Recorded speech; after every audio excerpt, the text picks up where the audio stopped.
My project aims to look at connections and connected decline within community. Phantasmically speaking, there's nothing contradictory about wanting to live alone and wanting to live together, which is a Bartesian way of stating that we live in a socially abstract society, unconcerned with the details of how it functions, and although we coexist together in the same built-up spaces, we inextricably live separately to one another.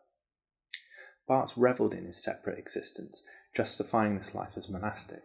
Yet, an idiorhythmic existence has started to permeate broader society, first recorded after the introduction of television in the 1950s, and now reaching an exponential increase due to the meteoric rise of the internet.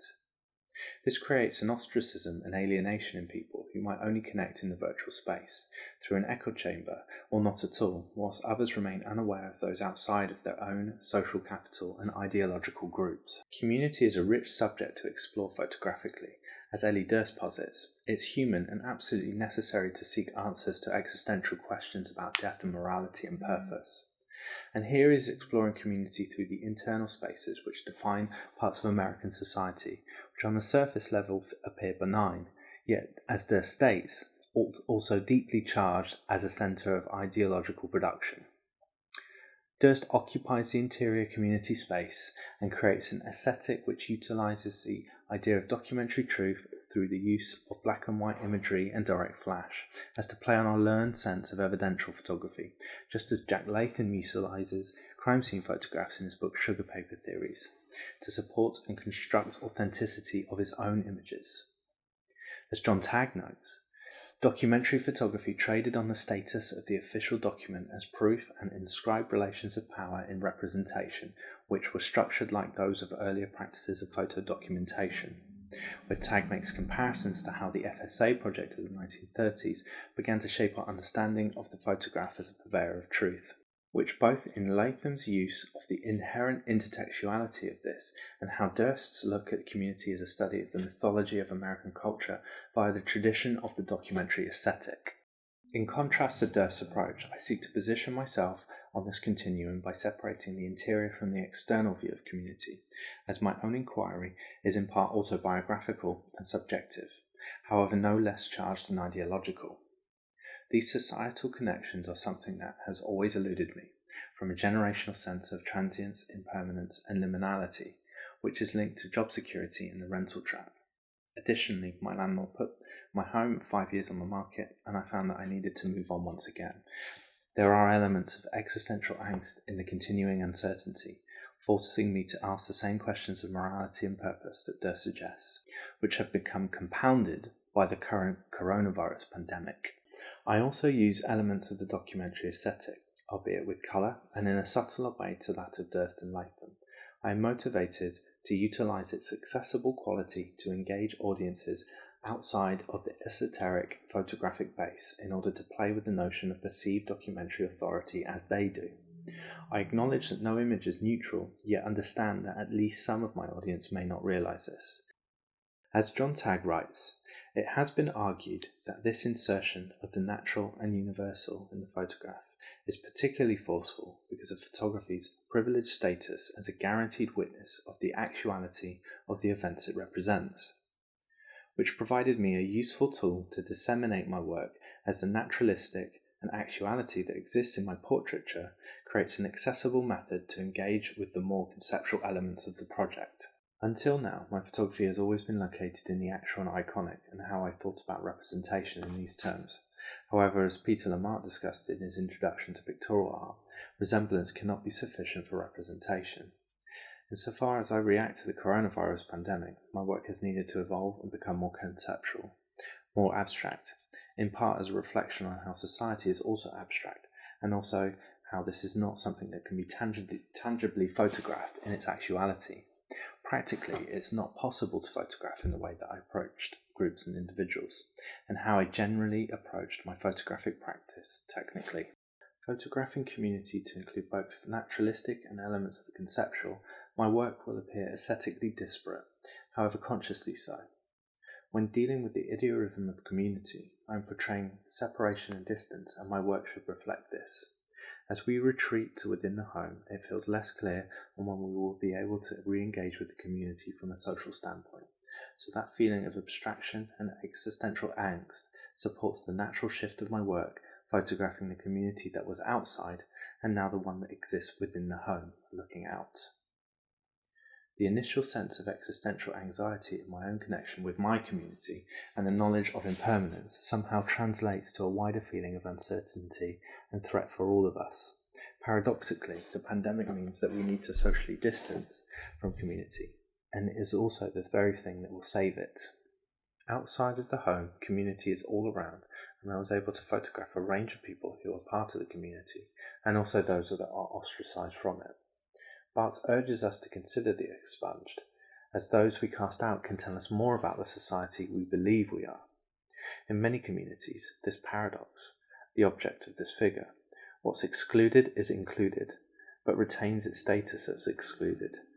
Its contradictory status of the pariah, rejected and integrated as a reject. And now in our isolated state, we are all rejected and integrated. Inside the home, community exists, but within the realm of the domestic environment, and here the existentialist questioning continues. Claire Gallagher creates quotidian still lifes, which are punctuated with the tender portraits of her young sons at rest, at play, and asleep, which comment on the underappreciated functions of the home that are primarily completed by women in society. And although I do not aim to position myself against Gallagher's intent, there is an inherent tension to her images that translates into my look at community's retreat into the home. The anxiety of gender inequality present in Gallagher's images is also felt in an anxiety related to being confined to the domestic realm for all of us. We are the civilization of the rectangle. It is the shape that defines our existence and fences our communities through the environment and architecture of our civic engagements. Barthes also states that these shapes are a form of power and control. I am also confined to the view imposed by my camera, constrained by a rectangle. The window is another rectangle that becomes vital to a community isolated and indoors. In my own world, the windows of my home became an overlooked job, owing to the need to move home, a busy family life, and demanding career. I live on a busy road with a lot of traffic. The windows get quite dirty. Yet now all I have as my connection to the outside world, to the community, is the view through the windows. I have focused on the obscured view through my windows, yet there is an aesthetic beauty to them, the way the sun hits the built-up layers of pollution that coat the glass. It is as Junichiro Tanizaki states, and for us the act of inhabitation is mostly performed in cahoots with the sun, who also admires the subtle beauty of patina and goes to great lengths in arguing the case for the aesthetic quality of degradation. The windows are a barrier to the community, my ideorhythmic separation. I have created an image which focuses on the dust and dirt over the iconic subject beyond the glass to metaphorically provide the barrier and highlight the reason the community connection is broken, and by extension my own. Much like Uta Barth, who removes the reader's attention from the actuality of the subject, in my case the outside world, and creates an experiential sense of looking, an exploration of the inner space. The work exists in the topicality of the pandemic related to the impact on our communities. In its immediacy, my work could be used to illustrate the impact of isolation on community within the editorial context. For example, a publication such as Huck magazine has themed issues and deals with culture and politics, which could feasibly include one on the aftermath of the pandemic. My portraiture in this context provides a basis to show a community in its natural and universal state, whereas the conceptual elements to my work provide an ambiguity of interpretation, and for the reader of my images, there is a reduction of the intentional fallacy. For an editor of such work, this creates the space in which image and text can work together. Of course, I wish for my work to be seen in its independent entirety and within the context of the ideorhythmic intention that I set out to create, portraying the dominant message of community-connected decline. Therefore, I would expect we will move to reconnect our communities and reflect on the impact on our society. My work could position itself effectively in the existential discussion that may result. I am interested in the book as a means to disseminate the work. It is an opportunity to construct a narrative which is mine to tell. As Dewey Lewis notes of photographers, it is their story to tell, not mine, so it is really important that they have made this first edit. From that point, I am there to challenge them as why they've chosen particular images or a particular sequence, which is in contrast to other publications which have their own editorial constraint, leading to uncomfortable compromise. That said, the photo book could be considered esoteric, where Simon Norfolk notes that they are the domain of a small demographic of photographers created for other photographers, and the expense can also be prohibitive and limiting to the meaningful exchange of my intention. A more accessible approach is how Clementine Schneiderman produces work in collaboration with the communities of her subjects and aims to share this work with them, supporting a more faithful representation of the subjects. Schneiderman creates books of her work, but also produces zines that are shared locally, which is inclusive and a method I feel my work should occupy. I set out to photograph our idiorhythmic community, not expecting that the separation would become literal. The disparate result of my work creates a sense of this separation metaphorically.